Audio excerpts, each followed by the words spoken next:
trade that was supposed to change everything. Nobody saw the warning signs because everyone was too busy celebrating.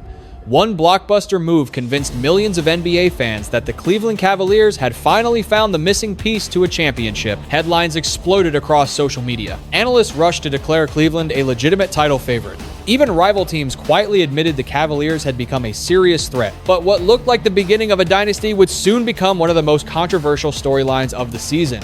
Behind the excitement, pressure was already building. Expectations were soaring to impossible heights. And once the first crack appeared, everything threatened to fall apart faster than anyone imagined. When Cleveland made the bold decision to bring James Harden to the roster, the message was crystal clear. This team was done waiting. Donovan Mitchell had carried enormous expectations for years, producing spectacular performances while constantly hearing the same criticism that he couldn't lead a team all the way to an NBA championship. The organization believed Harden's experience, playmaking, and ability to control the tempo of big games could finally push Mitchell over the top. For a while, the vision looked convincing. Practices were filled with optimism. Fans packed arenas wearing fresh jerseys. Every interview carried the same theme: sacrifice, chemistry, and one shared mission. The Cavaliers weren't talking about making the playoffs. They were talking about winning the Larry O'Brien Trophy. But in the NBA, championship dreams aren't built on paper. They're tested every single night against pressure, adversity, and expectations that grow heavier with every victory and every mistake. As the regular season unfolded, Cleveland continued to collect wins, yet subtle questions began to emerge. Was the offense becoming too dependent on isolation? Could Harden still dominate against younger, faster defenders for an entire playoff run? Would Mitchell be willing to give up control of the offense when the biggest moments arrived? None of those questions seemed urgent at first, but they never truly disappeared. They quietly followed the Cavaliers into every nationally televised game, every road trip, and every crucial matchup. Meanwhile, the Eastern Conference wasn't standing still. The Knicks were improving, Boston remained dangerous, Milwaukee still possessed championship experience. Every contender was evolving, while Cleveland faced mounting pressure to prove that its biggest gamble would actually work when it mattered most. No one inside the organization wanted to discuss failure. No one wanted to imagine that one of the NBA's biggest offseason moves could end in disappointment. Yet as the postseason approached, the spotlight only became brighter, and every possession carried greater consequences. What happened next would ignite debates across basketball media, divide fans, and leave people wondering whether one championship gamble had placed an entire franchise's future at risk. If you're excited to follow this story all the way to the end, let us know where you're watching from in the comments. Do you believe this Cavaliers team ever had what it takes to win it all? Press 1 if you believe they were true contenders, or press 2 if you thought the warning signs were there from the beginning. And if you enjoy deep NBA stories, breaking news, and the biggest drama from around the league, don't forget to subscribe and turn on notifications so you never miss our next video. The first cracks in Cleveland. At first, the Cavaliers tried to act like everything was normal. They smiled in interviews, they talked about patience, they repeated the same safe lines about chemistry, taking time, about sacrifice, about championship habits. But anyone watching closely could see something was off. Cleveland had talent, no question. Mitchell could still erupt for 30 on any night. Harden could still control a possession with one pass. Mobley and Allen gave them length, defense, and size. But the rhythm never felt natural. It felt forced, like a team trying to convince itself that the experiment was working before the evidence was actually there. The biggest issue was not scoring. Cleveland had enough shot creators to survive bad stretches. The problem was balance. Harden needed the ball to organize the offense. Mitchell needed the ball to stay aggressive. When both were flowing, the Cavaliers looked dangerous. But when one got cold, the whole structure became awkward. Possession slowed down. Players stood still. The offense turned into one star watching another star try to rescue the clock. Then came the defensive questions. Opposing guards began testing Harden in space, pulling him into screens, forcing switches, making him defend quick decisions late in possessions. Early in the season, Cleveland could hide it. In January, they could explain it. By March, it became a pattern. Every serious opponent seemed to understand the same thing. If you wanted to make the Cavaliers uncomfortable, make Harden guard over and over again. Mitchell noticed it, the coaching staff noticed it, fans noticed it, and once fans notice something in today's NBA, it spreads fast. Clips appeared online, possessions were slowed down, circled, replayed, debated. Every missed rotation became a conversation. Every quiet reaction from Mitchell became a theory. Every timeout camera shot became a clue. Inside the team, the message stayed professional, but the pressure was growing. The Cavaliers were no longer just chasing wins. They were trying to protect the belief that this whole gamble had been worth it. And that is a dangerous place for a contender to live. Because once a team starts protecting the story more than solving the problem, the truth usually arrives in the playoff. The collapse that changed everything. The playoffs were supposed to prove Cleveland right. Instead, they exposed every question the Cavaliers had spent months trying to avoid.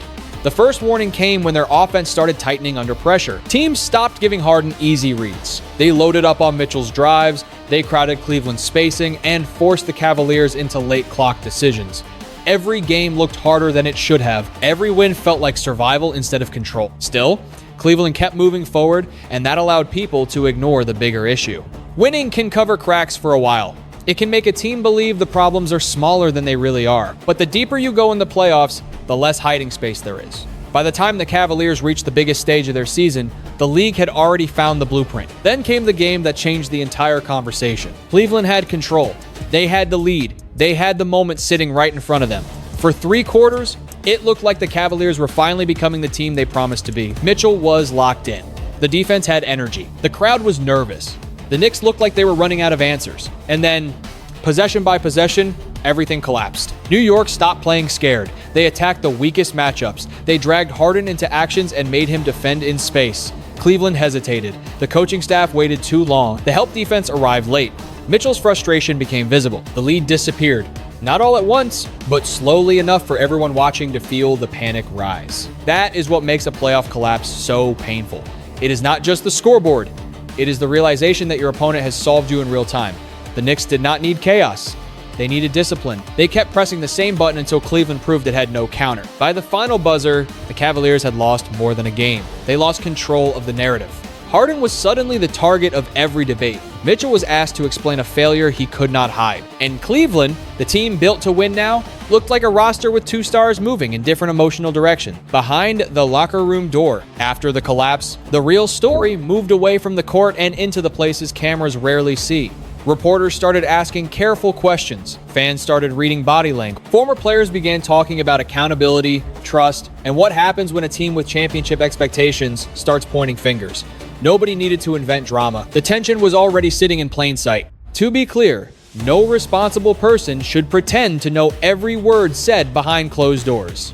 Locker rooms are emotional places. Players argue, coaches challenge stars, teammates demand more from each other. That does not always mean a team is broken. Sometimes it means people still care. But in Cleveland, the timing made everything feel heavier. This was not a random disagreement in November. This was happening after a playoff collapse, after months of questions, after the biggest gamble of the season had been placed under a national microscope. For Mitchell, the frustration was understandable. He had been the face of Cleveland's project. He had taken the podium after painful losses. He had carried the burden of expectations. Harden arrived as the veteran solution, the player who was supposed to calm the chaos, not become the center of it. So when the Knicks repeatedly attacked him and Cleveland had no answer, the emotional weight naturally shifted toward the stars. For Harden, the situation was complicated too. He was not a young role player trying to earn minutes. He was a former MVP, a legendary offensive talent, and a player who had spent years being blamed whenever a playoff run fell apart. Hearing another round of criticism, even inside a new locker room, had to feel familiar and exhausting. That is why Cleveland's problem became bigger than tactics. This was about trust. Did Mitchell trust Harden to compete on both ends? Did Harden trust the team to protect him defensively? Did the coaching staff trust the partnership enough to keep building around it? Those questions do not disappear because players say the right things after practice. They follow a team, they follow every film session, they follow every possession, and once trust starts shaking, a contender either repairs it quickly or watches the season turn into something much darker. Brunson becomes the face of the moment. While Cleveland was searching for answers, New York was finding its identity. The Knicks did not look like the flashiest team in the league. They did not need to. Their power came from toughness, belief, and a point guard who refused to let the moment become bigger than him. Jalen Brunson was not built like the typical superstar, but by the time the playoffs reached their most intense stage, he was playing with the calm of a man who knew exactly who he was. That is what separated Brunson from everyone else in the story. Harden was fighting old narratives. Mitchell was carrying franchise pressure. Wembanyama was learning what it meant to be hunted on the biggest stage. Brunson was simply competing. No wasted emotion, no dramatic speeches, no need to prove he belonged with words. He proved it every time he touched the ball. Against Cleveland, Brunson became the symbol of everything the Cavaliers lacked. He was decisive where they were hesitant. He was composed where they were emotional. He was connected to his teammates in a way that made the Knicks feel whole. When the game tightened, New York knew where the ball was going. When the pressure rose, Brunson did not rush. He hunted mismatches, controlled pace, and punished every defensive mistake. That kind of leadership changes a locker room. Teammates believe harder when the best player stays steady. Coaches trust more when the floor general sees the game clearly. Fans feel it too. Madison Square Garden did not just cheer Brunson because he scored. They cheered because he gave New York something it had waited decades to feel again. Real belief. And as the Knicks kept advancing, the story grew bigger. This was no longer just about Cleveland falling apart. It was about New York rising with a leader nobody could dismiss anymore. Every round added another layer to Brunson's legacy. Every clutch basket made the doubts look smaller. Every opponent that tried to test him discovered the same thing. Jalen Brunson was not borrowing the spotlight. He owned it. Wembanyama meets the weight of greatness. Victor Wembanyama entered the finals carrying a different kind of pressure. He was not just another young star trying to win. He was the future of the league. The player fans had been told could change basketball itself. Every block looked historic. Every jumper sparked a debate. Every win made people rush to crown him ahead of schedule. But the finals do not care about hype. They test everything. Your body, your patience, your maturity, and your ability to respond when the opponent refuses to be impressed. At first, Wembanyama looked ready for the stage. His size changed possessions before they even began. Knicks players thought twice in the paint. Shots were rushed, passing lanes disappeared. San Antonio fed off his energy, and for stretches, it looked like New York had finally run into a problem too big to solve. But the Knicks did not panic. They adjusted, they made Wembanyama move, they forced him to guard in space, recover, contest, then run again. They sent different looks at him. They made every possession feel physical, mental, and exhausting. That is what veteran teams do. They do not just attack your weakness, they attack your rhythm. As the series tightened, Wembanyama's frustration became part of the story. He was still brilliant, still dangerous, still capable of changing a game with one defensive sequence. But the emotional side of the battle became harder to ignore. Every collision was replayed, every reaction was analyzed, every moment with Brunson became a talking. And Brunson, smaller but steadier, kept walking into the storm. He absorbed the pressure, reset the possession, and kept making the right play. That contrast made the finals fascinating. On one side was the giant with once-in-a-generation gifts. On the other was the guard who played like pressure was just another defender to beat. Wembanyama was learning the hardest lesson young stars face. Greatness is not only about dominating when everything is going your way. It is about staying composed when the game, the crowd, the officials, and the opponent all seem determined to pull you out of yourself. The finals turned personal. By the middle of the finals, the basketball had become only part of the story. The matchups were intense, but the emotions around them were even louder. Every hard contest brought reaction. Every missed whistle became a debate. Every stare, shove, laugh, or walkaway moment was clipped, posted, slowed down, and judged by millions of people who had already chosen a side. That is the modern NBA. The game ends, but the conversation keeps playing. A single possession can become a national argument before the players even reach the locker. For Brunson, the pressure only sharpened him. He never had the luxury of being bigger than everyone else. He had spent his career winning respect the hard way, possession by possession, season by season. So when the finals became physical, he did not look shocked. He looked prepared. If Wembanyama challenged him at the rim, Brunson came back with a floater. If the Spurs sent length at him, he used angles.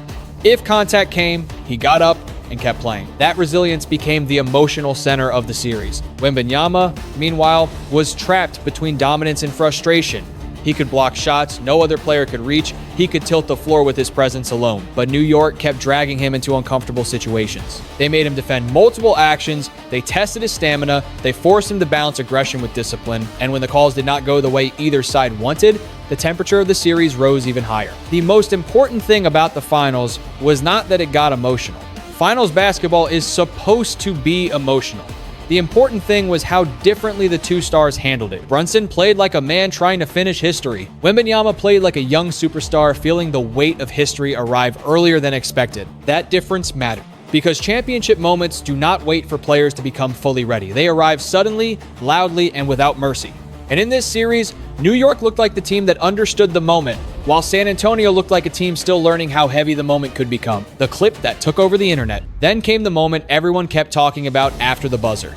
The final score mattered, the trophy mattered, Brunson's performance mattered, but the internet locked onto something else. The reaction. Wembanyama leaving the floor without the kind of post-game exchange fans expect from a finals loser became one of the biggest talking points of the entire series. Some people defended him immediately. They said he was young. They said he had just lost the biggest series of his career. They said raw emotion is part of competition, and nobody should expect a player to smile seconds after watching a championship slip away. That side had a point. Losing hurts, especially when the whole world is watching, but others saw it differently.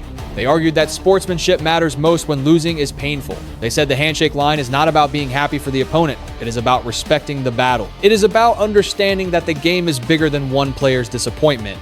And because Wembanyama is being positioned as one of the future faces of basketball, every gesture he makes carries extra weight. That is why the clip exploded. It was not just about one walk to the tunnel. It was about what people believe stars owe the game. Should a young superstar be given grace while he learns? Yes. But should greatness include accountability, humility, and respect? Also, yes. That tension made the debate so powerful. Then the post-game comments added more fuel. Wembanyama spoke thoughtfully at times, acknowledging the thin margin between winning and losing, the lessons San Antonio had to take from the series, and the reality that mistakes get punished at the highest level. But one short exit line became the phrase people remembered. It was sharp, emotional, and easy to turn into a headline. For New York, none of it changed the ending. The Knicks were champions. Brunson was Finals MVP.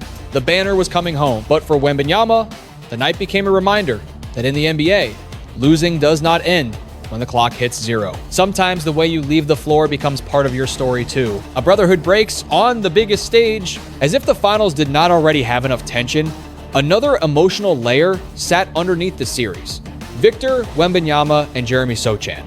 Their story was not just about two players on opposite sides. It was about a bond that once looked real, a friendship built during the early years of San Antonio's rebuild, suddenly turning cold under the brightest lights in basketball. Sochan had been there before. Wembanyama became the full face of the Spurs. He was part of those difficult seasons, the losses, the learning, the quiet nights, when the cameras were not always celebrating San Antonio's future.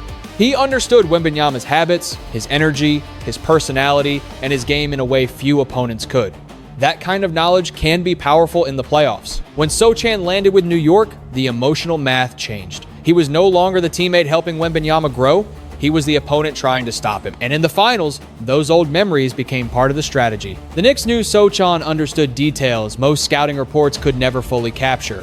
When Wembanyama gets tired, how he likes to catch the ball, where he prefers to turn, how physical pressure affects his rhythm. That made every interaction feel personal. When Sochan talked from the bench, people noticed. When Wembanyama brushed past him coldly, the internet reacted instantly. Fans split into camps. Some said Sochan had crossed a line by using inside knowledge against an old friend. Others said this is professional sports, and once the ball goes up, friendship has to wait. Both views had truth in them, but what made the moment powerful was not just the conflict. It was the sadness underneath it. The NBA is full of trades, releases, and new jerseys, but fans often forget that real relationships get pulled apart by those business decisions. 1 month, a player is your closest teammate. A few months later, he might be standing between you and a championship. That is what happened here. Brotherhood became competition. Loyalty became strategy. And by the end, Sochan had a ring with New York, while Wembanyama was left walking away from a finals loss that will follow him all summer. What this season really taught the NBA. When you step back from all the drama, the real lesson of this story is not just about Harden, Mitchell, Brunson, Wembanyama, or Sochan. It is about pressure. The NBA does not simply reveal talent. It reveals truth. It shows which teams are built on real trust and which teams are only held together by expectations. It shows which stars can carry the moment and which stars still have growing to do. Cleveland learned that a blockbuster name is not the same thing as a championship solution. James Harden gave them experience and skill, but the playoffs exposed questions that talent alone could not hide. Donovan Mitchell gave everything he had, but leadership becomes harder when the roster around you is uncertain and the partnership at the top lacks full trust. The Cavaliers now face a serious strategic decision. Repair the foundation honestly or admit that the experiment needs to change. New York learned the opposite lesson. You do not always need the loudest superstar to build a championship identity. Sometimes you need the right leader, the right culture, and a team that knows exactly who it is. Jalen Brunson's rise was not built on hype. It was built on discipline, toughness, and the ability to stay calm when everyone else was emotional. That is why his championship feels different. It was earned in the hardest moments. Wembanyama's lesson may be the most important long-term. He is still extraordinary. His future is still massive. But greatness is not only measured in blocks, points, or viral highlights. It is measured in how a player handles frustration, defeat, criticism, and respect for the opponent. Losing a finals can either harden a young star in the wrong way or teach him how to become more complete. The next chapter of his career will show which path he chooses. And for Sochan, the lesson is that basketball is still a business even when friendships are real. Players move, teams change, bonds get tested. What matters is learning how to compete fiercely without losing basic respect for the people who helped shape your journey. In the end, this season gave the NBA everything: ambition, collapse, redemption, rivalry, heartbreak, and legacy. But the most human lesson is simple. Talent may put you on the stage, but character decides how people remember you once the lights are brightest. Compete hard, respect the game, own your mistakes, and never let pride destroy what growth can still repair. If you made it this far, make sure you subscribe for more deep NBA stories, share this video with another basketball fan, and hit the like button if you want more breakdowns like this. Comment 1 if Brunson proved he is a true championship superstar. Comment 2 if Cleveland needs to rethink the Harden experiment. Comment 3 if Wembanyama will come back stronger. And comment 4 if this was one of the wildest NBA storylines of the year.